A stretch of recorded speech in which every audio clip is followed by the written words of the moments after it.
चलो कैसे में लाड लो, बिल्कुल क्लास आपकी स्टार्ट हो चुकी है। और जैसा कि आपको पता है अलंकार की सीरीज आपकी चल रही है। मैंने आप लोगों से कहा था कि 8 से 10 क्लासें ऐसी होने वाली है जिसमें आपका पूर्णतः अलंकार का टॉपिक खत्म हो जाएगा। तो आप सभी बिल्कुल ये क्लास जरूर अटेंड करें जिनको यहाँ पर अलंकार में समस्या आ रही है या यहाँ पर किसी भी प्रश्न को समझने में समस्या आ रही है। आप उदाहरणों को देखकर यहाँ पे विचलित हो रहे हो या भ्रमित हो रहे हो, तो यहाँ पर इस क्लास को आप लोग जरूर देखें। जितने भी बच्चे हैं पहले एक बार वीडियो को लाइक और शेयर कर दीजिएगा। आज यहाँ पर हम पढ़ने वाले हैं अनुप्रास। तो अनुप्रास अलंकार और यमक अलंकार। तो सबसे पहले आज हम समझेंगे अनुप्रास अलंकार आपका होता क्या है। ठीक है, तो सभी बच्चे एक बार वीडियो को लाइक और शेयर कर दें। देखना बेटा, यहां पर सबसे पहले याद रखना हम लोगों को पढ़ना है अनुप्रास अलंकार। अब अनुप्रास की यदि हम बात करें तो जो अनुप्रास अलंकार आपका होता है यहां पर किस प्रकार से बनता है। सबसे पहले तो बेटा शब्द को देख लो आप लोग। जैसे आपको यहां पर अनुप्रास दिया हुआ है तो इस शब्द को जब आप तोड़ोगे तो ये क्या बनेगा, अनु प्लस प्र प्लस आस। ये क्या बन गया, आपका अनुप्रास बन गया। अनु का मतलब यहां पर क्या होता है, तो याद रखना अनु का मतलब होता है बार बार। क्या होता है, बार बार। और प्र का मतलब क्या होता है, अधिकता होता है। क्या होता है, अधिकता होता है। और यहाँ पे आस का मतलब होता है बैठना या यहाँ पे बैठाना भी होता है। अब यहाँ पे बार बार अधिकता बैठने की किसकी बेटा, तो वर्णों की होती है। किसकी होती है, क्योंकि यहाँ पर जो अनुप्रास अलंकार होता है ये यहाँ पर कौन सा अलंकार है, तो याद रखिएगा ये आपका शब्द अलंकार का यहाँ पर एक भाग है। तो आपसे जब भी पूछा जाएगा कि यहाँ पर अनुप्रास अलंकार किस अलंकार के अंतर्गत आता है, तो किस भेद के अंतर्गत आता है, तो यहां पर याद रखिएगा ये शब्द अलंकार के अंतर्गत आता है। जैसा कि हमने पढ़ा था शब्द अलंकार में यहां पर शब्दों की जो अधिकता होती है, शब्दों के कारण उसकी क्या बढ़ती है, सुंदरता बढ़ती है, तो उसे क्या कहा जाता है, शब्द अलंकार कहा जाता है। जहां काव्य में शब्दों के कारण शोभा बढ़े या उसमें सुंदरता प्रकट हो या चारुता आए तो उसे क्या कहा जाता है, उसे यहाँ पे शब्द अलंकार कहा जाता है। और इसके अंतर्गत हम लोगों ने पढ़ा था अनुप्रास अलंकार होता है, यमक होता है, श्लेष होता है, वक्रोक्ति होता है, विप्सा होता है, पुनरुक्ति होता है। तो हमको 6 यहां पर इसमें पढ़ना है। ठीक है, चलो राधे राधे भैया सभी को। अब इसके बाद यहां पर देखना अनुप्रास का मतलब क्या होता है, तो इसकी परिभाषा की यदि हम बात करें तो इसकी जो परिभाषा होती है, अच्छा आप लोग अब परिभाषा में क्या लिखोगे, तो जहां पर वर्णों की आवृत्ति के कारण शोभा बढ़ती है उसे क्या कहा जाता है, तो उसे यहां पर अनुप्रास कहा जाता है। या याद रखना कि जब काव्य में या काव्य की पंक्ति में, तो काव्य की पंक्ति में वर्णों की आवृत्ति से, किससे, आवृत्ति से जो शोभा बढ़ती है, तो आवृत्ति से शोभा बढ़ती है, शोभा बढ़ती है, तो उसे क्या कहा जाता है, उसे अनुप्रास अलंकार कहा जाता है। मतलब यहां पर बार बार वर्ण आ रहे हैं तो यहां पर वर्णों के बीच में जो समीपता होती है उसको यहां पर बार बार वर्णों के आने से या बार बार वर्णों की यहाँ पे आवृत्ति से जो शोभा बढ़ती है, जो चारुता बढ़ती है, जो सुंदरता आती है, उसे क्या कहा जाता है, अनुप्रास कहा जाता है। क्या कहा जाता है, अनुप्रास कहा जाता है। चलो बहुत बढ़िया, हाँ बिल्कुल सही है आप लोगों का। चलो हाँ, परिभाषा बिल्कुल सही है। हाँ, जब यहाँ पर एक से अनेक वर्ण या यहाँ पर किसी पंक्ति में जब वर्णों की अधिकता हो या जब यहाँ पर वर्णों की आवृत्ति हो तो उसे क्या कहा जाता है, अनुप्रास अलंकार कहा जाता है। इसके बाद अब यहाँ पर समझना इसमें उदाहरण कैसे आते हैं। तो जब यहाँ पर हम उदाहरणों की बात करते हैं तो यहाँ पर इसमें उदाहरण किस प्रकार से आते हैं, जैसे हम एक उदाहरण समझते हैं। छोटा सा उदाहरण है, हर बच्चे को पता है, तो यहाँ पर याद रखना पहला मैंने उदाहरण यहाँ पे लिखा, जैसे आपके सामने लिखा है कि चारू चंद्र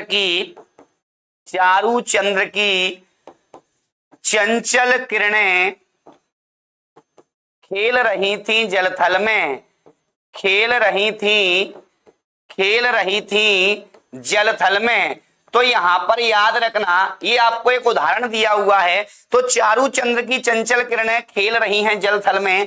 तो यहां पर याद रखना ये देखो इसमें क्या आ रहा है, चारू चंद्र चंचल। तो इसमें जो चा है, ये चा जो है आपका, जैसे इस शब्द के प्रारंभ में भी चा आ रहा है, इस शब्द के प्रारंभ में भी चा आ रहा है, इस शब्द के प्रारंभ में भी चा आ रहा है, मान लो यदि मैं इसको ऐसा लिखूं कि चारु मंद्र की मंचल मंचल किरणें, तो यहां पर या मंचल की जगह इसको ऐसा कर लो अंचल किरणें। तो याद रखना, क्या आपको ये सुनने में अच्छा लग रहा है? क्या नहीं लगेगा? क्यों? क्योंकि इसकी सुंदरता आपने खत्म कर दी। याद रखना, ये जो चा चा चा जो आ रहा है, जो यहां पर आपके हर शब्द में प्रारंभ में क्या आ रहा है? चा, ये इसकी क्या बढ़ा रहा है? सुंदरता बढ़ा रहा है। क्या बढ़ा रहा है? सुंदरता बढ़ा रहा है। तो जब यहाँ पे वर्ण की बार बार आवृत्ति, या जब वर्ण यहाँ पे पंक्ति में वही वर्ण बार बार आता है, तो उस कारण से यहाँ पे उसमें शोभा बढ़ती है। उसे ही क्या कहा जाता है? अनुप्रास कहा जाता है। क्या कहा जाता है? अनुप्रास कहा जाता है। तो यहाँ पे सीधा सीधा आप लोग याद रखना, इसकी जो शोभा बढ़ रही है, तो यहाँ पे किसकी आवृत्ति हो रही है बेटा? तो इसमें चा वर्ण की आवृत्ति हो रही है। किसकी हो रही है? चा वर्ण की आवृत्ति हो रही है। तो इसमें यहां पर कौन सा अलंकार हो जाएगा? आपका अनुप्रास हो जाएगा। कौन सा हो जाएगा? आपका अनुप्रास हो जाएगा। जैसे आपको दिया हुआ है दूसरा एग्जाम्पल देखना, आपको यहां पे दिया हुआ है मुद्दित महीपत मंदिर आए, मुद्दित महीपत मंदिर आए। तो यहां पर याद रखना, ये जो आपको दिया मुद्दित महीपत मंदिर आए, अब मैं इसको ऐसा लिख दूं, मुद्दित यहां पे लिख दूं सहीपत, यहां पे लिख दूं कि भैया खंडर आए, तो क्या आपको ये सुनने में अच्छा लगेगा? नहीं लगेगा। तो सीधा सीधा याद रखना, यहां पर इसमें क्या आ रहा है? आपका मां आ रहा है। तो यहां पे शब्द के प्रारंभ में मां, इस शब्द के प्रारंभ में भी मां, इस शब्द के प्रारंभ में भी क्या आ रहा है? मां। याद रखना, पुनरावृत्ति कभी बीच में नहीं होती है। अगर कोई शब्द आपको जैसे दिया हुआ है, यहां पर दिया हुआ है आनन और यहां पर दिया हुआ है मान लो अन, तो याद रखना इसमें ना दो बार नहीं है, यहां पर एक बार ही काउंट किया जाएगा, क्योंकि बीच वाले वर्ण की आवृत्ति नहीं देखी जाती आपकी, या तो प्रारंभ वाले वर्ण की या फिर शब्द का अंतिम जो वर्ण होता है उसकी आवृत्ति देखी जाती है। तो सीधा सीधा याद रखना, इसमें यहां पर देखो मां मां मां, मतलब यहां पर इसमें मां वर्ण की आवृत्ति हो रही है। किसकी हो रही है? तो मां वर्ण की आवृत्ति हो रही है। तो यहां पर इसे क्या कहा जाएगा? इसे भी आपका अनुप्रास कहा जाएगा। क्या कहा जाएगा? अनुप्रास कहा जाएगा। चलो सबसे पहले आप लोग इसको नोट डाउन कर लें सभी बच्चे। हाँ बहुत बढ़िया, हाँ बिल्कुल बेटा, अभी बहुत सारे उदाहरण हैं। हाँ टेंशन मत लो आप लोग। ठीक है, अब यहां पर बहुत सारे उदाहरण हम समझ लेते हैं, जैसे विगत परीक्षाओं में आए हुए भी हैं आपके। तो अनुप्रास के यहां पर बेटा उदाहरण समझना, अनुप्रास के बहुत सारे उदाहरण हैं। तो अनुप्रास के यहां पर उदाहरण की यदि हम बात करें तो आप लोग यहां पर देखना, जैसे मान लो एक आपको दिया हुआ है, आप लोगों ने सुना भी होगा, जैसे मैंने लिखा यहां पे तरणी तनुजा तट तमाल, तरणी तनुजा तट तमाल तरवर बहुछाए, तरवर बहुछाए। तो यहां पर याद रखना, ये जो आपको उदाहरण दिया हुआ है इसमें देखो त त त त, मतलब इसमें क्या हो रहा है आपका? तो ता वर्ण की आवृत्ति हो रही है। किसकी हो रही है? ता वर्ण की आवृत्ति हो रही है। तो यहां पर याद रखना, ता वर्ण की आवृत्ति होगी तो उसे क्या कहा जाएगा? उसे अनुप्रास। मतलब यहां पे किसी भी एक वर्ण की आवृत्ति हो या फिर एक से अधिक वर्णों की भी आवृत्ति आएगी, ऐसा जरूरी नहीं है कि इसमें ता की आवृत्ति, मान लो इसमें ता आ जाता 2 बार, मां आ जाता 2 बार, भा आ जाता 3 बार, तो भी यहां पे अनुप्रास होता, क्योंकि एक या एक से अधिक वर्णों की जब आवृत्ति पाई जाती है उसे क्या कहा जाता है? अनुप्रास कहा जाता है बेटा। क्या कहा जाता है? अनुप्रास कहा जाता है। बहुत बढ़िया। हाँ चलो आगे बढ़े। हाँ इसके बाद यहां पर देखना और भी बहुत सारे यहां पर एग्जाम्पल है, समझिएगा। सारे एग्जाम्पल आज आप लोग लिख लो। इसके बाद एक आता है आपका, आप लोगों ने यहां पे सुना होगा कि रघुपति राघव राजा राम। तो रघुपति राघव राजा राम पतित पावन सीताराम। तो यहां पे इसको पूरा भी लिख सकते हो आप लोग। आप लोगों ने लिखा यहां पे पतित पावन सीता राम। तो आप लोगों को यहां पर ये जो बिंदु दिया हुआ है, तो सबसे पहले याद रखना इसमें यहां पे आवृत्ति कहां हो रही है? तो देखो रा आ गया, यहां भी रा आ गया, यहां भी रा आ गया, यहां भी रा आ गया। रा मतलब 4 बार आया आपका। इसके बाद पा भी आ गया आपका। तो यहां पर जो पा है वो आपका कितनी बार आया है? 2 बार आया है। तो यहां पर चाहे आपका एक वर्ण एक से अधिक बार आए, चाहे आपके 2 वर्ण एक से अधिक बार आए, चाहे 3 वर्ण एक से अधिक बार आए, चाहे कितने भी वर्ण आए वो एक से अधिक बार आएंगे, तो उसे क्या कहा जाएगा? उसे यहां पे अनुप्रास कहा जाएगा। क्या कहा जाएगा? अनुप्रास कहा जाएगा। बहुत बढ़िया, क्लियर है बात यहां पर? बेटा समझ में आ रहा? सभी बच्चों को एक बार कंफर्म कर दें। इसके बाद एक और यहां पर आपको एग्जाम्पल दिया हुआ है, देखना कि देख सुदामा की दीन दशा, देख सुदामा की दीन दशा। तो यहां पर याद रखना, करुणा करके करुणानिधि रोए। तो आपको यहां पर जो उदाहरण दिया हुआ है तो याद रखना, इसमें दा आ गया, इधर भी दा आ गया, इधर भी दा आ गया। तो दा वर्ण की क्या हो रही है? इसमें आवृत्ति हो रही है। और जब यहां पे दा वर्ण की आवृत्ति होगी तो उसे भी क्या कहा जाएगा? दा वर्ण की आवृत्ति हो रही है तो यहां पर इसे भी क्या कहा जाएगा? अनुप्रास कहा जाएगा। क्या कहा जाएगा? अनुप्रास कहा जाएगा। और भी यहां पर उदाहरण समझना आप लोगों ने यहां पे और भी बहुत सारे उदाहरण पढ़े होंगे। जैसे एक आप लोगों ने सुना होगा भरत भारती मंजू, सुना है कभी? तो यहां पर याद रखना, एक आता है आपका भरत भारती मंजू। तो याद रखना ये जो, हाँ बिल्कुल भैया, हाँ वर्ग 2 का नोटिफिकेशन, ठीक है बेटा, वो भी आ जाएगा। अभी बहुत जल्दी ही आपके नोटिफिकेशन मिलने वाले हैं, ठीक है, बहुत बढ़िया। तो यहां पर याद रखना, ये आपको दिया हुआ है कि भरत भारती मंजू मराली भी बोला जाता है। तो यहां पर याद रखना, ये आपको दिया हुआ है, समझना इसमें क्या हो रहा है। इसमें जो आपका उदाहरण दिया हुआ है तो इसमें देखो भा भा, मा, मतलब इसमें भा और मां वर्ण की क्या हो रही है? भा और मां वर्ण की क्या हो रही है बेटा?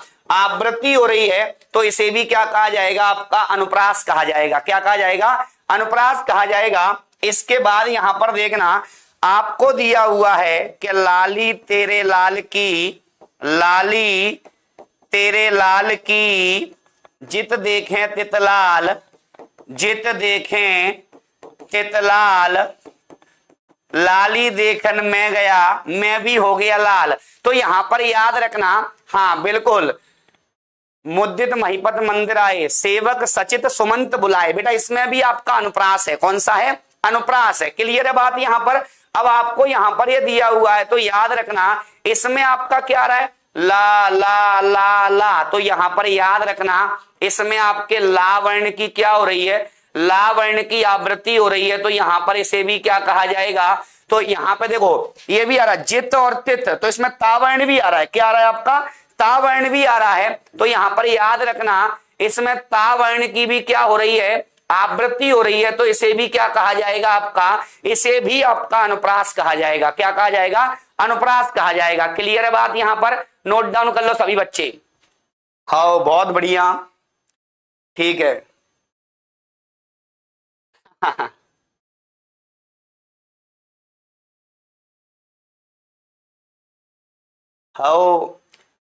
बेटा वो यहां पर बिहार की वैकेंसी है जी, ठीक है।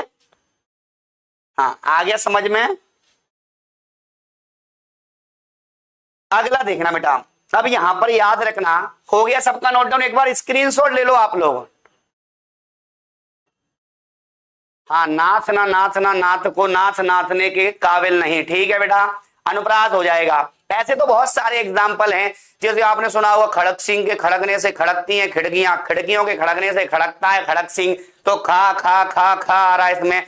इसके बाद एक और आप लोगों ने सुना होगा, चंदू के चाचा ने चंदू की चाची को हाथ जो किया, चांदनी रात में चांदी की चम्मच से चटनी चटाई, खत्म मामला। कौन सा हो गया? आरोही के आने से आते हैं आम आदमी। इसके बाद यहां पर मान लो आप लोगों ने बोला, जैसे एक एग्जाम्पल याद रखना है, आ सकता है 100% आ सकता है। तो आपको यहां पर एक और एग्जाम्पल दिया हुआ है, समझना। एक एग्जाम्पल दिया हुआ है, जैसे आपको दिया हुआ है शेष महेश, शेष महेश दिनेश सुरेश सबही निरंतर गावें, सबही निरंतर,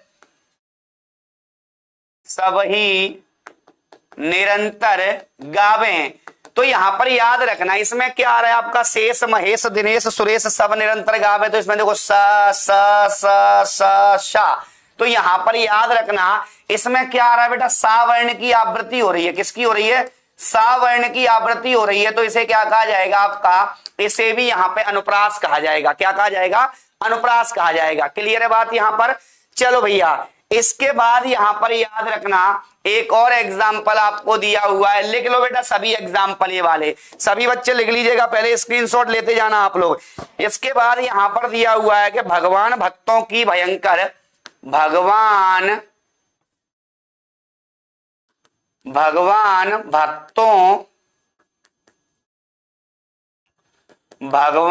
भक्तों की भयंकर भूरे। तो यहां पर याद रखना भगवान भक्तों की भयंकर भूरी भीत भगाइए, भूरी भीत भगाइए। तो यहां पर ये जो दिया हुआ है, अब इसमें समझना आपको क्या दिया हुआ है। तो इसमें देखो भा आ गया, इधर भी भा आ गया, इधर भी भा आ गया, ये भी भा आ गया, ये भी भा आ गया, ये भी भा आ गया। तो यहां पर इसमें क्या हो जाएगा आपका, इसमें भा वर्ण की आवृत्ति हो रही है। किसकी हो रही है? भा वर्ण की आवृत्ति हो रही है। तो इसे भी क्या कहा जाएगा? तो इसे भी यहां पर आपका अनुप्रास अलंकार कहा जाएगा। क्या कहा जाएगा?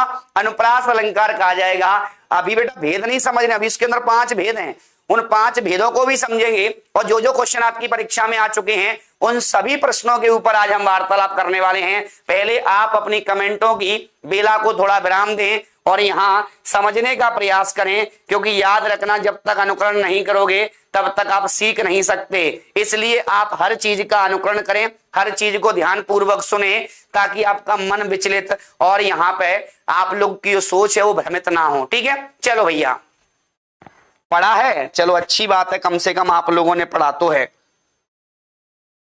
अगला देखना, एक और यहां पे एग्जांपल लिख लो कि यहां पे दिया हुआ है कल कोमल कुसुम कुंज। तो कल कोमल कुसुम कुंज दिया हुआ है। तो यहां पर इसमें क्या आ रहा है बेटा? का आ रहा है। तो यहां पे का वर्ण की आवृत्ति हो रही है। किसकी हो रही है? का वर्ण की आवृत्ति हो रही है। तो इसे भी क्या कहा जाएगा आपका? तो इसे भी यहां पर आपका अनुप्रास कहा जाएगा। क्या कहा जाएगा? अनुप्रास कहा जाएगा। क्लियर है मामला यहां पर? बहुत बढ़िया। इसके बाद यहां पर देखना एक और आपको एग्जाम्पल दिया हुआ है कि यहां पर विरति विवेक, विरति विवेक, विरति विवेक विमल विज्ञाना, विमल विज्ञाना। तो यहां पे विरति विवेक विमल विज्ञाना। अब यहां पे समझना आपको क्या दिया हुआ है। तो याद रखना वा वा वा वा। तो याद रखिएगा इसमें वा वर्ण की आवृत्ति हो रही है। किसकी हो रही है? वा वर्ण की आवृत्ति हो रही है। तो इसे क्या कहा जाएगा? तो इसे भी यहां पर आपका अनुप्रास कहा जाएगा। क्या कहा जाएगा? अनुप्रास कहा जाएगा। क्लियर है बात? हाँ चलो अभी पंक्तियां भी बता देंगे बेटा किस किस की पंक्तियां हैं, टेंशन मत लो, किस कवि की कौन सी पंक्तियां हैं और कहां से ली गई है। हाउ चलो हो गया। ठीक है, अब देखते हैं बेटा। हाँ, मामा जल्दी ही लाडली लक्ष्मा योजना चलाने वाला है। हाँ भैया ठीक है, इसके प्रकार भी बता दो सर। ठीक है भैया, अब समझ लो बेटा, ये आपका हो गया अनुप्रास। अब देखना, ये बताओ अनुप्रास के प्रकार में से भी यदि कोई उदाहरण आपको मिल रहा है तो वो भी अनुप्रास होगा। कैसे समझना, अब यहां पे समझना अनुप्रास के भेद। तो अनुप्रास के भेद यहां पे समझना। तो अनुप्रास अलंकार के कौन कौन से भेद होते हैं, तो याद रखिएगा यहां पर इसके 5 भेद होते हैं बेटा। कितने होते हैं? 5 भेद होते हैं। तो सबसे पहले यहां पर आप लोग समझ लो इसमें जो 5 भेद होते हैं वो कौन कौन से होते हैं। सबसे पहले याद रखना 5 भेदों की यदि हम बात करें तो इसमें कौन कौन से 5 भेद होते हैं। जैसे सबसे पहले याद रखना, एक आपने यहां पर सुना होगा 6 का अनुप्रास होता है। कौन सा होता है? 6 का अनुप्रास होता है। इसके बाद यहां पर एक आपने सुना होगा इसमें वृत्त्यानुप्रास होता है। कौन सा होता है? वृत्त्यानुप्रास होता है। इसके बाद यहां पे आप लोगों ने सुना होगा एक होता है आपका लाटानुप्रास होता है। कौन सा होता है? लाटानुप्रास होता है, इसके बाद यहां पर याद रखना एक होता है आपका श्रुत्यानुप्रास होता है। कौन सा होता है? तो श्रुत्यानुप्रास होता है। इसके बाद यहां पर याद रखना एक और होता है जिसको आप अंत्यानुप्रास बोलते हो। क्या बोलते हो?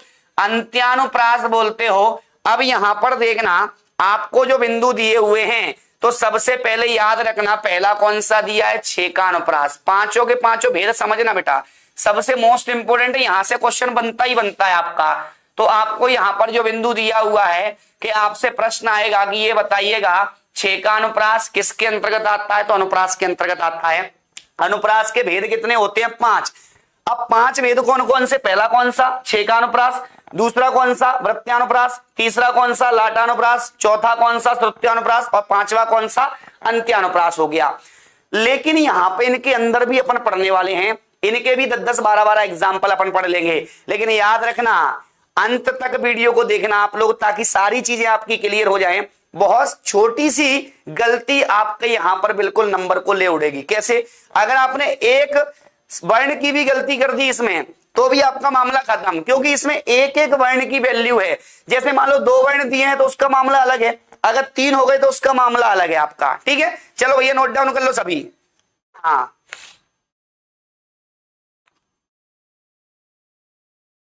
बेटा वीडियो को लाइक और शेयर कर दो पहले आप लोग।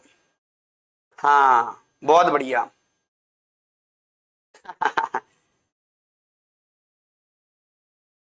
ठीक है, चलो अब समझ लें। यहां पर सबसे पहले देखना आपको यहां पे दिया हुआ है छेकानुप्रास दिया हुआ है। क्या दिया हुआ है बेटा? तो यहां पर याद रखना आपको दिया हुआ है छेकानुप्रास। पहले इसको समझ लेते हैं। छेकानुप्रास जो आपको दिया हुआ है, तो यहां पर आपको दिया हुआ है छेक शब्द से बनाइए। अब यहां पे जो छेक होता है, तो छेक धन अनुप्रास बनता है। छेक का मतलब होता है चतुर। क्या होता है? चतुर होता है।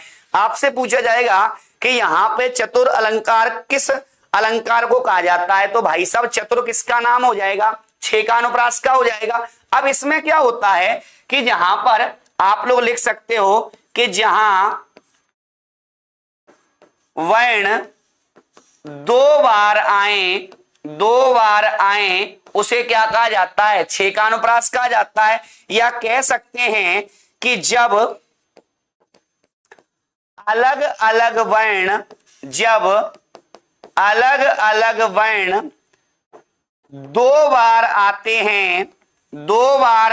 हैं, या लिख सकते हैं अर्थात वर्ण की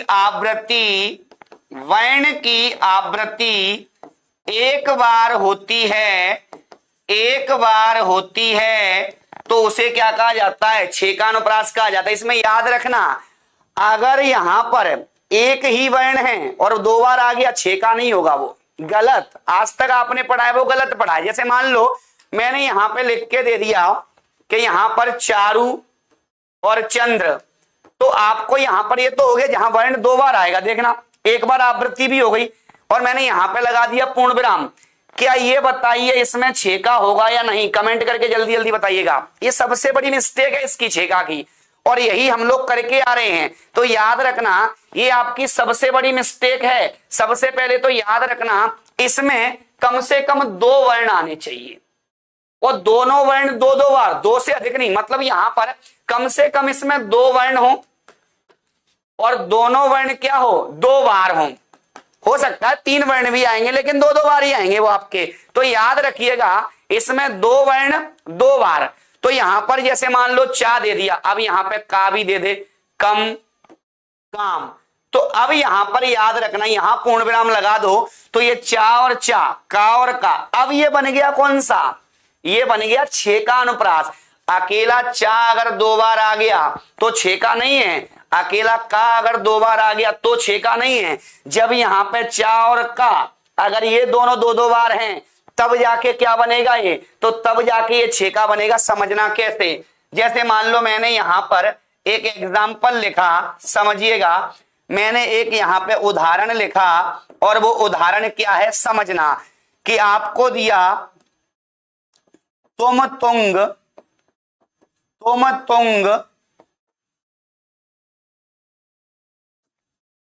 पहले ही वाला लिखना बेटा, कानन कठिन भयंकर भारी, भयंकर भारी।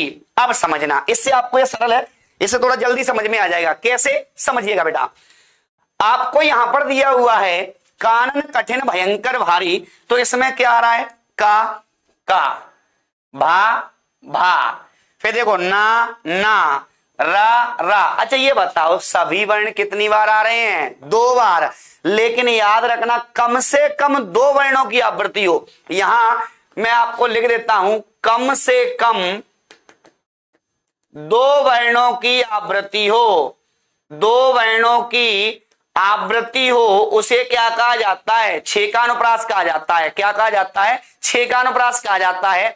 तो याद रखना जब भी आपको ये दिया जाएगा तो कम से कम, जैसे का आ गया तो का आ गया, अब एक आध वर्ण और आ जाएगा, तो यहां पर देखो का, इसके बाद ना, इसके बाद भा, इसके बाद रा, ये सब कितनी बार आ रहे हैं, तो यहां पर ये वर्ण आपके 2-2 बार आ रहे हैं, ये वर्ण यहां पर 2-2 बार आ रहे हैं, 2-2 बार आ रहे हैं। इस कारण से इसे क्या कहा जाएगा, छेका कहा जाएगा। क्या कहा जाएगा बेटा, छेका कहा जाएगा। बहुत बढ़िया, हाँ जी बिल्कुल क्लियर है मामला, यहां तक समझ में आ गया सभी को, एक बार कंफर्म करें। अब एग्जाम्पल इसके समझ लो बेटा, सभी बहुत सारे एग्जाम्पल हैं छेकानुप्रास के, पहले यहां पे समझ लो उसके बाद, लेकिन उससे पहले एक बार वीडियो को लाइक और शेयर कर दो बेटा, एक बार लाइक, क्योंकि आपको डीपली अगर पढ़ना है और बिल्कुल समझ के पढ़ना है ताकि जीवन में कभी गलत ना हो। भेदों में बड़ा डिफरेंस है, छोटा सा डिफरेंस है, क्योंकि आप उसी में गलती कर देते हो। चलो अब देखना छेकानुप्रास के उदाहरण, छेकानुप्रास के उदाहरण, चलो कमेंट करके तो उदाहरण दे दो बेटा, छेकानुप्रास के उदाहरण समझना। छेकानुप्रास के यहां पर उदाहरण आपको दिए हुए हैं, तो यहां पर याद रखना बहुत सारे उदाहरण हैं, लेकिन याद रखना कम से कम 2 वर्ण हो और 2 वर्णों की आवृत्ति हो, 2 से अधिक भी हो सकते हैं। बिल्कुल एक बार वीडियो को बेटा लाइक और शेयर कर दो। देखो एक दिया हुआ है आपको, मोहिनी मूरत सांवली सूरत, सांवली सूरत, इतना ही लिख के देगा केवल। अब यहां पे दिया मोहिनी मूरत सांवली सूरत, अब यहां पर याद रखना नैना बने विशाल, तो यहां पर आगे भी आप लोग लिख सकते हो, कोई दिक्कत वाली बात नहीं, लेकिन यहीं तक समझ लो, जैसे आगे भी लिख सकते हैं नैना बने विशाल। देखना अब यहां पे आपको ये दिया हुआ है, तो सबसे पहले याद रखना, इसमें समझना, इसमें क्या आ रहा है, मा शा शा, ये यहीं तक देगा केवल आपको। यहां तक जब आपको दिया जाएगा तो इसमें मां कितनी बार आया बेटा, 2 बार आया। कितनी बार आया, 2 बार। सा कितनी बार आया, इसमें 2 बार आया। तो जब भी किसी पंक्ति में यदि वर्ण 2 बार आ रहा है या एक बार ही केवल रिपीटेशन हो रहा है, पुनरावृत्ति हो रही है, तो उसको क्या कहा जाता है, उसे छेका कहा जाता है। क्या कहा जाता है, छेका कहा जाता है। हाँ चारू चंद्र की चंचल किरण, ये बेटा छेका नहीं है, वृत्या हो जाएगा ये, हाँ बिल्कुल वृत्या हो जाएगा। एक और समझना,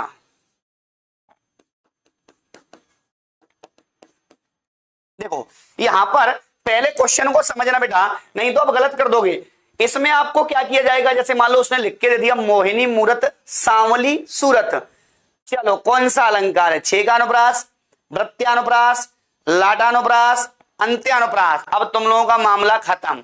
हाँ अतिथि बत्ती बेटा, हाँ बाद में बात करेंगे इस मामले में। बंदव गुरुपद पदम परागा, बेटा छेकानुप्रास है, बंदव गुरुपद पदम परागा, छेका है, बिल्कुल सही है। हाओ देखना, अति आनंद मगन महतरी, तो ये एग्जाम्पल आपका कई बार आ चुका है, अति आनंद मगन महतरी। तो सबसे पहले याद रखना इसमें आ कितनी बार आ रहा है आपका, 2 बार, या यहाँ पे जो माँ है वो भी कितनी बार आ रहा है आपका, 2 बार आ रहा है। तो अति आनंद, तो यहाँ पे सीधा सीधा याद रखना, ये आपको जो बिंदु दिए हुए हैं, तो याद रखिएगा जब भी इस तरीके का कोई भी आपको यहाँ पर उदाहरण दिया जाए तो आप लोगों को आंसर क्या लगाना है, छेका। जैसे एक और लिख लो आप लोग, वंदव गुरुपद पदम परागा, वंदव गुरुपद बंधु गुरुपद पदम परागा। समझना, अब बंधु गुरुपद पदम परागा, तो यहां पर ये जो आपको बिंदु दिया हुआ है, सबसे पहले तो याद रखना आप लोग यहां तक यदि आपको लिखोगे तो मामला खत्म। हाँ बहुत बढ़िया, यदि आप लोगों ने यहां तक लिखा फिर आगे आपको लिखना पड़ेगा सुरुचि सुवास अनुरागा। तो यहाँ पे सुरुचि सुवास अनुरागा, तब जाके मामला क्लियर होगा, क्योंकि यहां तक लिख के दे दिया तो अनुप्रास तो है, लेकिन छेका को नहीं ढूंढ पाओगे आप लोग, क्योंकि कम से कम 2 वर्ण चाहिए। कितने चाहिए बेटा? 2 वर्ण चाहिए। हाँ समझ में आ गया, बहुत बढ़िया, समझ में ही आना चाहिए, बाकी सब तो ठीक ही ठाक है। तो यहां पर याद रखना आपको दिया हुआ है बंधु गुरुपद पदम परागा सुरुचि सुवास अनुरागा। तो यहां पे दिया हुआ है सुरुचि सुवास अनुरागा। अब यहां पे आप लोग आराम से पहचान लोगे कि इसमें कौन सा है, लेकिन अगर मान लो वो केवल इतना दे दे बंधु गुरुपद पदम परागा तो नहीं पहचान पाओगे, क्योंकि बंधु गुरुपद पदम परागा यदि आपको दे दिया तो यहां पर याद रखना जो बंधु गुरुपद पदम परागा है, इसमें देखो क्या आ गया, दा कहीं है नहीं है, यहां पे देखो गा कहीं है नहीं है, तो यहां पर देखो पा और पा, इधर देखना सा और सा आ गया। तो इसमें पा कितनी बार आया बेटा? 2 बार आया। कितनी बार आया? 2 बार। और यहां पर सा कितनी बार आया? इसमें 2 बार आया। तो जब यहां पर आपके 2 वर्ण कम से कम आवृत्ति में हो, अगर एक वर्ण है, मैं अभी आपको वही समझा रहा हूं, फिर से इस बात पे थोड़ा अमल कर लो और यहां पे ध्यान अपना केंद्रित कर लो। यदि मान लो मैंने यहां पे लिखा, मैंने लिख दिया करण कमल। अब यहां पे करण कमल लिख के मैंने क्या कर दिया, यहां पे पूर्ण विराम लगा दिया। क्या इसमें छेका होगा? यस या नो, कमेंट करके बताइएगा। देखो बिल्कुल बेसिक से समझ लो, और जितने भी एनसीईआरटी के उदाहरण हैं, चाहे वो आपके मेंस परीक्षा में आते हो, चाहे कहीं पर भी आ रहे हो, चाहे वो पीएससी में आ रहे हो, चाहे वो आपके एसआई में आ रहे हो, चाहे यहां पर किसी भी एग्जाम में जो आप लोग दे रहे हो जिसमें अलंकार टॉपिक है, तो याद रखना पहले यहां पर आपको दिया हुआ है बिल्कुल, चलो करण और कमल दिया हुआ है। तो करण कमल की यदि हम बात करें तो इसमें का कितनी बार है? 2 बार है। इसमें अनुप्रास तो है, नो डाउट अनुप्रास है, लेकिन कौन सा अनुप्रास है ये नहीं बता सकते भैया। क्यों? क्योंकि छेका के लिए कम से कम 2 वर्ण चाहिए। हाँ इसमें यहां पर आगे यदि मैं लिख दूं करण कमल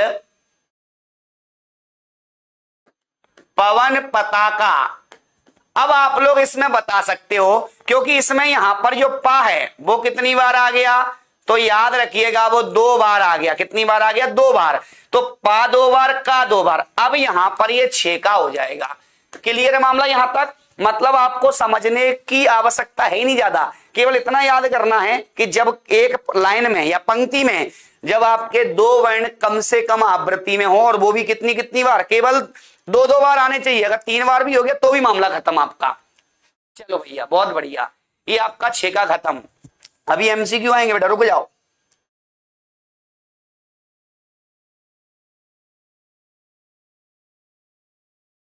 हाँ ठीक है,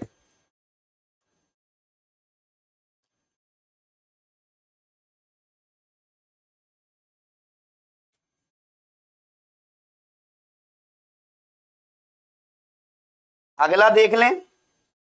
हाँ अब समझना अगला, ये आपका छेका हो गया। इसके बाद बेटा यहां पे समझना अगला दिया हुआ है आपको कौन सा? वृत्त्यानुप्रास दिया हुआ है। कौन सा दिया हुआ है? वृत्त्यानुप्रास दिया हुआ। वृत्त्यानुप्रास में क्या होता है, तो यहां पर याद रखना इसमें जो वर्ण होता है, तो यहां पे वर्ण 2 से अधिक बार आता है, अधिक बार आता है। तो जब किसी पंक्ति में वर्ण 2 से अधिक बार आए, या वहां पर 2 से अधिक बार उसकी आवृत्ति होती है, तो याद रखिएगा उसे क्या कहा जाता है? उसे वृत्त्यानुप्रास कहा जाता है। तो आप परिभाषा में लिख सकते हो कि जब यहां पर किसी पंक्ति में वर्ण 2 से अधिक बार आता है तो उसे क्या कहा जाता है? वृत्त्यानुप्रास कहा जाता है। अब यहां पर समझना, जितने भी आपने उदाहरण समझे थे, जैसे आप लोगों ने यहां पे लिखा था कौन सा? चारू चंद्र की चंचल किरणें, चारू चंद्र की चंचल किरणें खेल रही थी जलथल में। ठीक है, तो यहां पर याद रखना, अब समझना, आपको जो बिंदु दिया हुआ है इसमें देखना च च च, मतलब चा कितनी बार आया? 3 बार। अगर ये 2 बार होता तो कौन सा हो जाता? 6 का। लेकिन अगर 3 बार है मतलब 2 से अधिक बार। जब किसी पंक्ति में यदि वर्ण 3 बार है या 3 से अधिक बार है तो उसे क्या कहा जाएगा? उसे यहां पर वृत्त्यानुप्रास कहा जाएगा। जैसे एक और समझना, आपको दिया था कि तरणी तनुजा तट तमाल, तरणी तनुजा तट तमाल तरवर बहुछाए, तरवर बहुछाए। तो यहां पर याद रखना, ये जो आपको बिंदु दिया हुआ है समझना इसमें है क्या। तो याद रखना त त त त कितनी बार आया बेटा? तो यहां पे जो ता है वो कितनी बार आया? 5 बार आया। कितनी बार आया? जो ता है वो यहाँ पे 5 बार आया, मतलब 2 बार से अधिक है कि नहीं है? तो जब यहाँ पे 2 बार से अधिक है तो उसे क्या कहा जाएगा? वृत्त्यानुप्रास कहा जाएगा। क्या कहा जाएगा? वृत्त्यानुप्रास कहा जाएगा। हाँ, बंदो गुरुपद पदम परागा सुरचि सुभाष सरस अनुरागा। हाँ बिल्कुल बेटा, यहां पर पूरा लिख सकते हो उसको। हाँ ये लिखा था ना, सुरचि सुभाष सरस अनुरागा, पूरा लिख लो इसको, लेकिन कोई दिक्कत वाली बात नहीं है। यहां पर इतना ही क्यों लिखा? ताकि वो आपका 6 का बन जाए। अगर मैं उसको ऐसा लिख देता तो मामला क्या हो जाता? गड़बड़ हो जाता। समझना, क्योंकि यहां पर किसी भी एग्जाम्पल को अपन कुछ भी बना सकते हैं। और याद रखिएगा, आप किसी भी उदाहरण को किसी भी अलंकार में बदल सकते हो। सभी उदाहरणों में अनुप्रास हो सकता है, इस लाइन को कहीं लिख लेना। सभी अलंकारों में अनुप्रास होता है, लेकिन अनुप्रास में दूसरा नहीं होता। ये कंसेप्ट है इसका। मतलब आप दुनिया का कोई भी अलंकार पढ़ लो, अगर आप पूरी पंक्ति लिखोगे तो कम से कम 2 बार वर्ण तो मिल ही जाना है। तो सभी अलंकारों में अनुप्रास होगा, लेकिन अलंकार में जो अनुप्रास अलंकार होता है उसमें दूसरा नहीं होता। इसके बाद जो वृत्त्यानुप्रास होता है इसे अनुप्रास कहा जाता है, इसे ही अनुप्रास कहते हैं। जो वास्तविक अनुप्रास है वो यही है। तो यहां पर एक कंसेप्ट आता है कि वृत्त्यानुप्रास को क्या कहा जाता है? इसे अनुप्रास कहते हैं। मतलब इसे ही अनुप्रास कहते हैं। ही मतलब बलाघात, ही मतलब निपात हो गया, मतलब यही है आपका। ठीक है, 2 बार आएगा 6 का हो जाएगा, 3 बार आएगा वृत्त्या हो जाएगा। बहुत बढ़िया, आगे बढ़े। हो ठीक है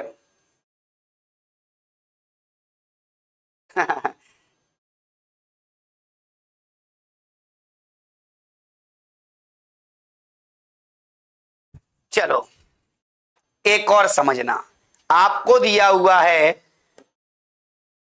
होई है सोई जो राम रचि राखा। होई है सोई जो राम रचि राखा। तो यहां पर याद रखना, पहले समझ लो इसमें दिया गया है आपको। यहां पर अब इसमें ई देखोगे तो भैया यहां पर 2 बार है, हा 2 बार है, लेकिन यहां पर देखना रा रा रा, राम रचि राखा। तो राम रचि राखा मतलब यहां पर जो रा वर्ण है वो यहां पर कितनी बार आया है? 3 बार आया है। इस कारण से यहां पर इसे क्या कहा जाएगा? तो इसे यहां पर आपका वृत्त्यानुप्रास। अगर मान लो मैं इसको ऐसे लिख दूं कि भैया होई है सोई जो राम राखा, जो राम राखा, यहां उस पे मत जाना कि बोला नहीं सर तुलसीदास तो पूरी लाइन लिख के गए हैं और पेपर वाले ने आधी दे दी। भाई साहब अलंकार है, वो आपको कभी पूरा उदाहरण लिख के नहीं देगा। कोई चौपाई दे दी या कोई मान लो आपको कुंडली दे दी कि 6 की 6 लाइन लिख के देगा, नहीं, गलत हो जाएगा। क्यों? क्योंकि इतना स्पेस नहीं है भैया उसके पास। वो समझने वाले को केवल इशारा काफी है। अब मान लो कुछ लोग होंगे रटंत विद्या फलंत नाही, वो रटने वाले क्या करेंगे? होई है सोई जो राम रचि राखा। सर ने तो पढ़ा था वृत्त्यानुप्रास होता है। अरे भाई साहब सर ने पढ़ाया था, कब? जब उसमें कंडीशन लग रही थी। मगर मान लो मैं तो आपको यह समझाना चाह रहा हूं कि अगर ऐसा दे दिया तो, और दे दिया नहीं, दिया गया है, तो याद रखना। अब इसमें आपको क्या दिया पहले समझ लो। यहां पे देखो हा हा, ई, इसके बाद यहां पे रा रा, तो यहां पर हा हो गया, इसके बाद ई हो गया, इसके बाद रा हो गया। तो इनकी क्या हो रही है, आवृत्ति। लेकिन एक कंसेप्ट और समझ लो यहां पर, आवृत्ति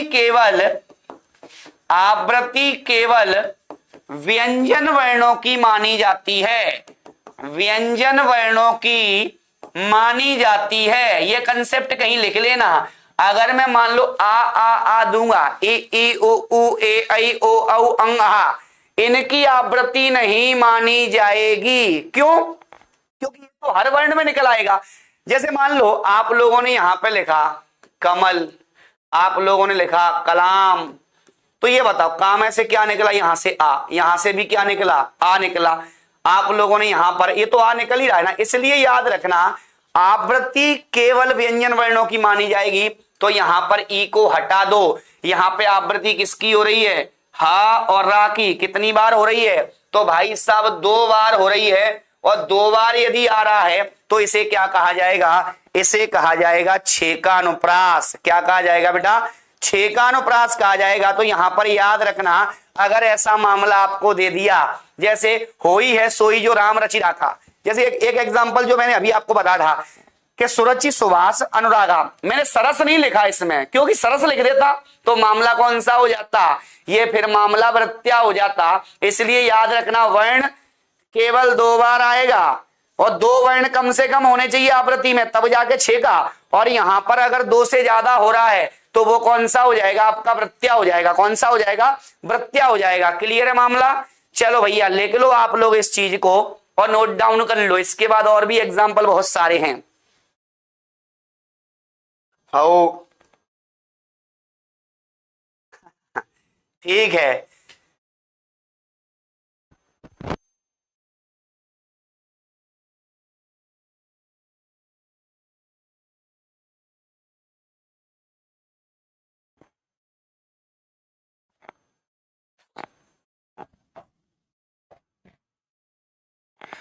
मानवीकरण भी हो जाता है बेटा, बिल्कुल सही है।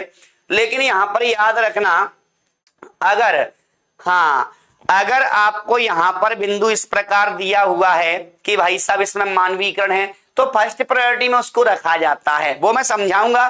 जैसे बहुब्री की और हमने कर्मधारय की तुलना की थी, वैसे ही मानवीकरण की तुलना करेंगे रूपक के साथ में। मानवीकरण की रूपक के साथ में सबसे ज्यादा तुलना इसलिए होगी क्योंकि रूपक के बहुत सारे उदाहरण कहां जाते हैं, मानवीकरण में जाते हैं। क्लियर है बात? चलो बहुत बढ़िया, कंसेप्ट क्लियर हो गया। हाँ, आरोही के आने से आते हैं आम आदमी, मैंने बोला था।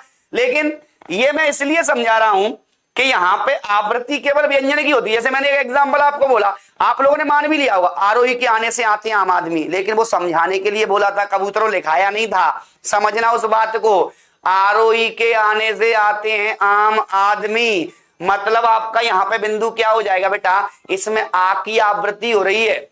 आरोही के आने से आते हैं आम आदमी, आ मतलब आपका कभी भी अनुप्रास नहीं होगा इसमें। क्यों? क्योंकि स्वर आ रहा है इसमें। क्या आ रहा है बेटा? स्वर आ रहा है। क्लियर बात यहां पर? हाँ, डाउट क्लियर हो गया सर आज? ठीक है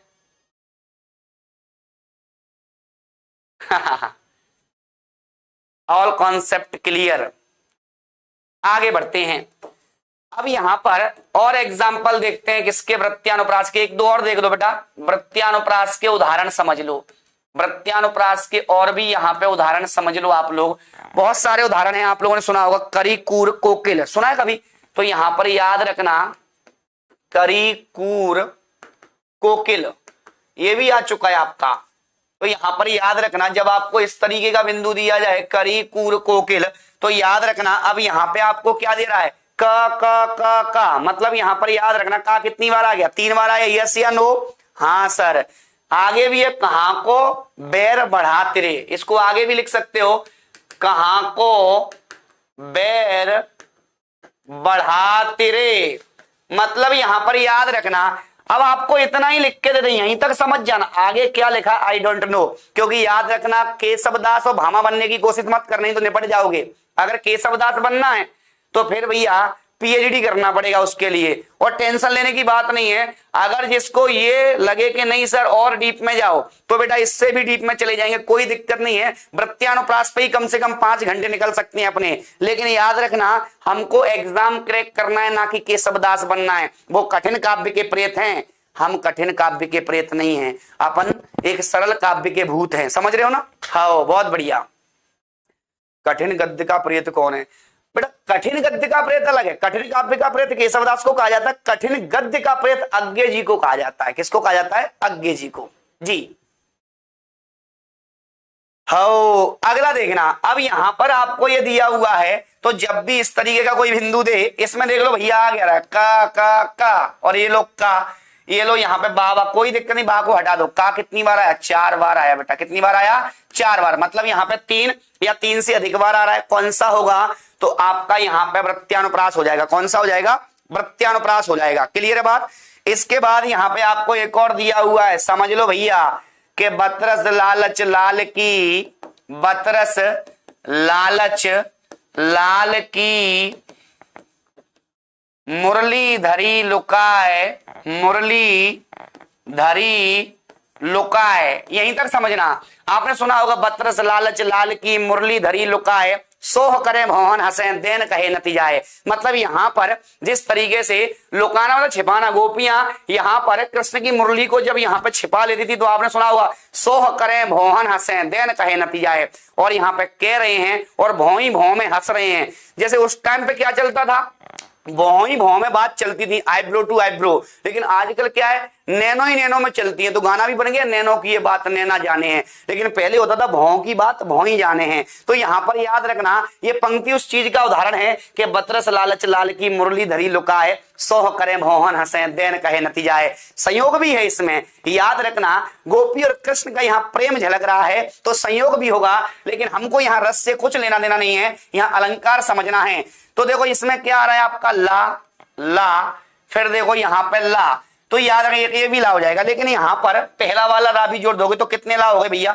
ला यहाँ पे 4 बार आ गया टोटल। कितनी बार आ गया? 4 बार आया। तो 4 बार आया मतलब यहाँ पे 3 या 3 से अधिक बार आया कि नहीं आया? तो यहाँ पे इसे क्या कहा जाएगा? वृत्त्यानुप्रास कहा जाएगा। बिल्कुल, बहुत बढ़िया। हो ऐसा गाना भी होता था क्या? बिल्कुल होता था बेटा। और क्या वो बोले तुझ में रब दिखता है, अच्छा बाकी सब में तो भेड़ बकरियां दिखती हैं। हाँ? तो यहाँ पर ये भैया सब संयोग है, और संयोग में कुछ भी हो सकता है। संयोग में बोलते नहीं बस तू ही है, अच्छा इसके अलावा कुछ है ही नहीं। मतलब यहाँ पे पूरे भूमंडल पे बाकी कुछ है ही नहीं, तू ही है।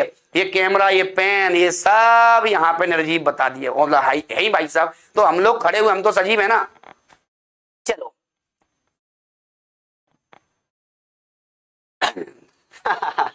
ठीक है बेटा, हो गया। एक और लिख लो,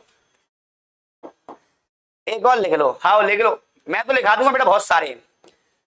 साथी स्वप्न संसार सजाता, ये आपको दिया हुआ है। तो यहां पे साथी स्वप्न संसार सजाता मतलब इसमें क्या हो जाएगा आपका? तो याद रखिएगा ये भी आपका देखो शा शा शा, मतलब सा कितनी बार आया? 3 बार आया। सर करी कूर कोकिल कहां को बेर बढ़ाती रहे, किसकी पंक्ति है बेटा? यहां पर ये घनानंद की पंक्ति है। हाँ, करी कूर कोकिल कहां को बेर बढ़ाती रहे, तो भैया याद रखना बेर बढ़ाने वाली बात, वियोग वाली बात, विरह वाली बात, ये सब एक ही व्यक्ति में है। क्योंकि रामचंद्र शुक्ल कह के गए हैं विरह तो भाई साहब इनकी पूंजी है, और ऐसा विरह या इनके जैसा यहाँ पर आगे ना कोई कवि होगा जो अपनी शैली जो लिखता है। क्योंकि इनकी शैली भी भाई साहब किसी की नहीं थी, क्योंकि विरह तो इनकी एक पूंजी ठहरा। इसलिए वियोग श्रृंगार रस का कभी भी इनको कहा जाता है घनानंद को। एक सुजान के चक्कर में भाई साहब टेंशन में जी रहे थे, याद रखना। इसलिए सुजान से बच के रहना, नहीं तो यहाँ पर भंवर कुआ में जब भी जाते हो तो वो यहाँ पर ऐसा मोहम्मद सा रंगीला का कुआ है कि जिसमें बहुत सारी सुजान हैं, और एक सुजान तो घनानंद को निपटा गई थी। आगे तुम मत भाई साहब घनानंद बनने की कोशिश करना, ठीक है? अपने उज्जवल भविष्य को बिल्कुल यहाँ पर मैं कामना भी करता हूं कि आप अपने उज्जवल भविष्य को संवारें और यहाँ पर अपने उद्देश्य को प्राप्त करें। बाकी दुनियादारी तो ठीक ही ठाक है। चलो बहुत बढ़िया।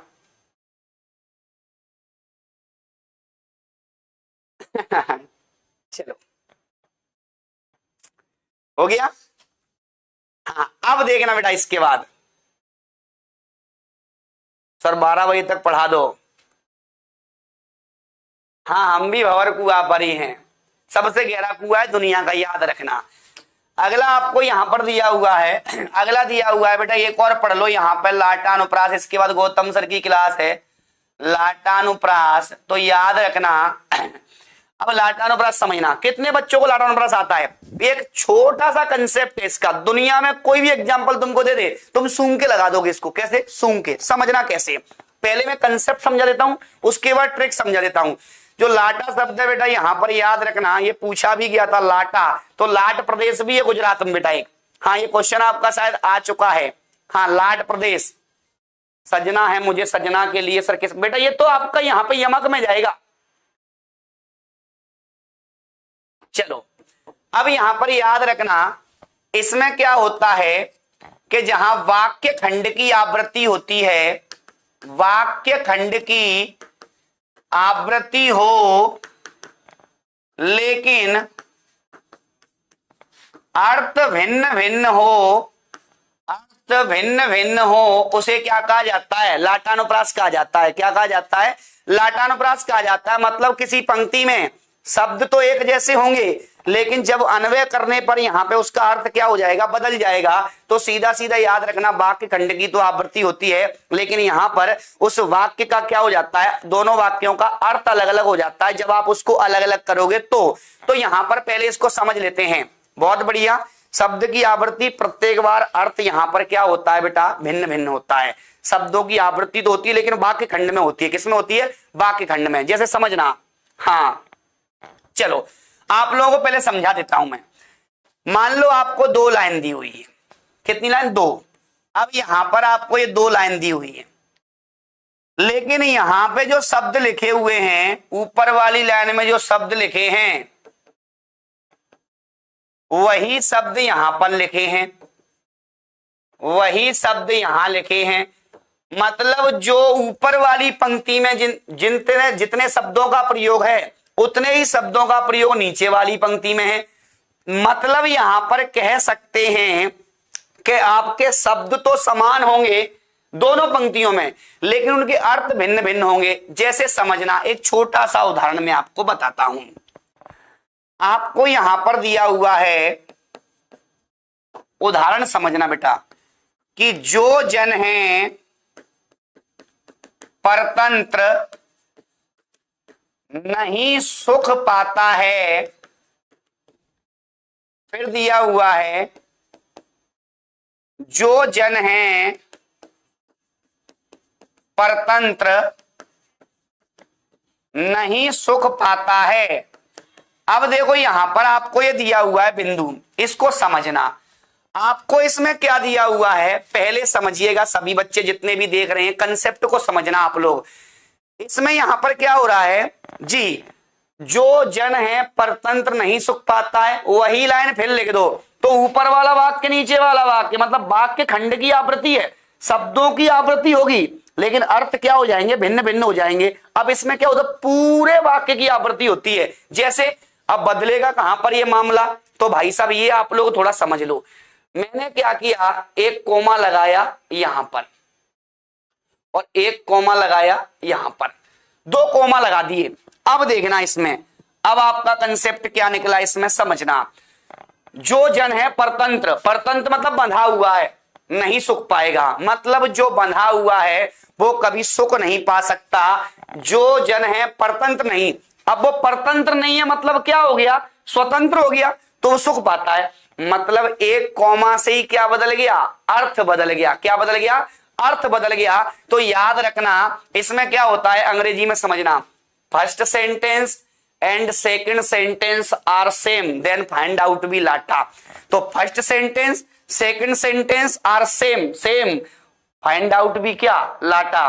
तो पहला और दूसरा, तो पहला वाक्य उसकी पुनरावृत्ति भी वैसी हो दूसरे वाक्य में, तो याद रखना उसे क्या कहा जाता है? लाटा कहा जाता है। क्या कहा जाता है? लाटा। मामला समझ में आ रहा है? यस या नो कंफर्म करके बताइएगा पहले। हाँ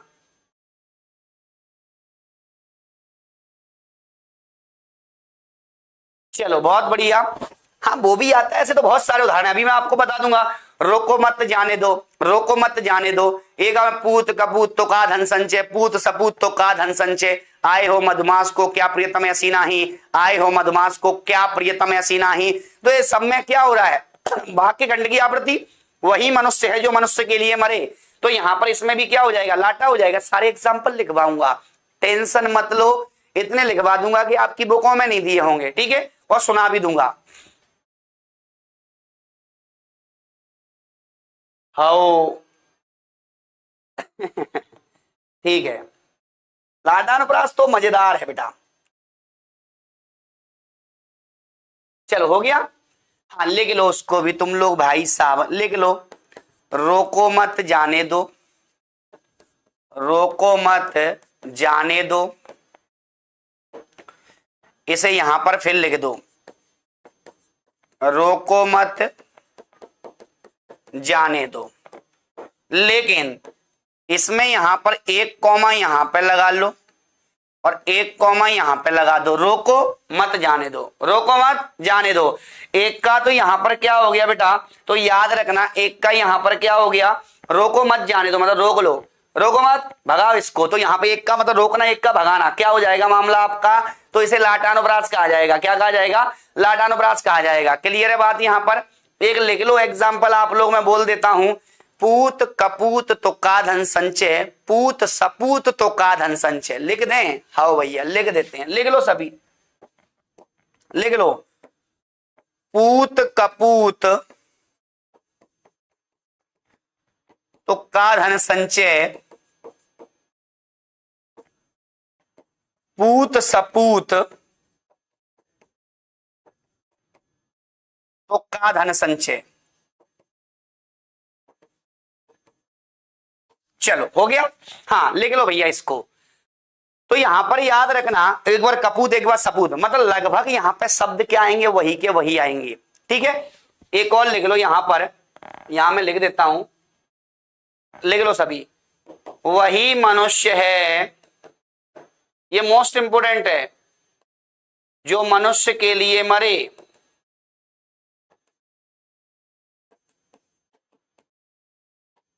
ठीक है, हाउ। तो यहां पर याद रखना ये आपका क्या हो जाएगा बेटा, तो ये सब आपके लाटानुप्रास हो जाएंगे। क्या हो जाएंगे, हाँ लाटानुप्रास। बिल्कुल, पराधीन जो नर नहीं, सुख संपत्ति का हेत, बिल्कुल इसको रिपीट कर दो, माइंड में छप गया। हाँ भैया, चलो हो गया। इसके बाद बेटा गौतम सर की क्लास है, तो मैं इस क्लास को कल कंटिन्यू करूंगा। कल यहां पर आपका अनुप्रास यमक दोनों कंप्लीट करा दूंगा, ठीक है। इसमें आपके जो बचे हुए हैं और उदाहरण मैं आपको यहां पर इसकी पीडीएफ दे दूंगा, बहुत कम से कम 20-20, 30-30 उदाहरण की, ठीक है। तो कितने बच्चों को समझ में आ गया है, हाँ बिल्कुल भैया, चलो बहुत बढ़िया। अब यहां पर इसके कल बहुत सारे एग्जाम्पल हम पढ़ने वाले हैं, तो एक बार वीडियो को लाइक और शेयर कर दीजिएगा। जो नए बच्चे हैं चैनल को सब्सक्राइब कर लें। कल रात में मिलते हैं बेटा 9 बजे, आपके अलंकार को पूरा खत्म कराएंगे बेटा, चाहे वो 8 दिन लगे या 10 दिन लगे, ठीक है। तो कितने बच्चे यहाँ पर, बिल्कुल हाँ सर मजा आ गया सर, बहुत अच्छे से समझ में आ गया।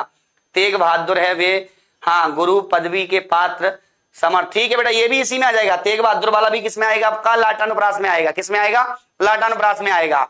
हाँ बहुत बढ़िया। काल कृत करिकाल में नहीं तुकरन को काल, काल कृत परिकाल में नहीं तुकरन को काल। तो भाई साहब ये भी किसमें जाएगा आपका, लाटा में। दोनों लाइनें सेम सेम हो, आप लोगों को यहाँ पे कुछ नहीं करना। राम हृदय जाके बसे विपत्ति सुमंगल ताही, तो राम हृदय जाके बसे विपत्ति सुमंगल ताही। फिर इसको लिख दो, राम हृदय जाके बसे विपत्ति।